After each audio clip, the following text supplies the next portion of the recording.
The salvation Jesus has made possible is in two parts. Atonement from sin, first of all. Jesus, as our prophet, priest, and king, fully God and fully man, he brings a free pardon, which delivers us from death and reconciles us unto God. That's what atonement means. Free pardon from our misery. Free pardon from perishing. Every night, almost every night, a couple nights a week, I go through the shorter catechism. It's the Dan Better shorter catechism with my kids. And I just kind of talk it in their words. And I've been asking Caleb this question, and he just recently learned this question about this question I just asked you this morning, which is, did God leave us to perish in our sin and misery?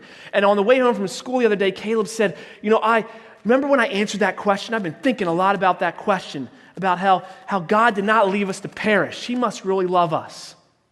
Like, man, you're getting it, boy. And you haven't even asked Jesus into your heart yet, but you know Jesus. How awesome is that? I said, Caleb, think about it for a second. What's one of the verses I tell you to say every night? John 3:16, for God so loved the world, he gave his only begotten Son, that whosoever believes in him shall not perish, but have everlasting life. I said, do you hear what that verse says? God loved you so much. I said, think about how much I love you for a second.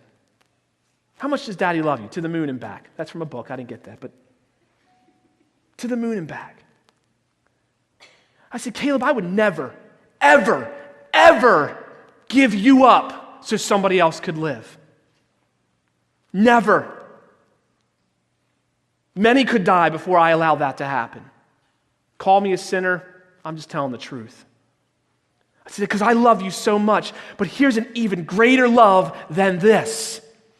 That God would lay down his Son's life, and the Son would willingly do that for you. And for me, he loved you so much, a love I can't even comprehend, that he would die for you for something he didn't do and pardon you as a result. God loved us so much, he gave us his Son to atone for our sins, to die our death, so we can live his life. And the second part of salvation is this: freedom from our own effort, works, and power. A lot of you guys got to grasp this. Freedom from your works, freedom from your power, because you're weak and I'm weak. We're broken. And what Jesus has provided in freeing us, in saving us, is freedom from trying to reach God ourselves. He's done the work.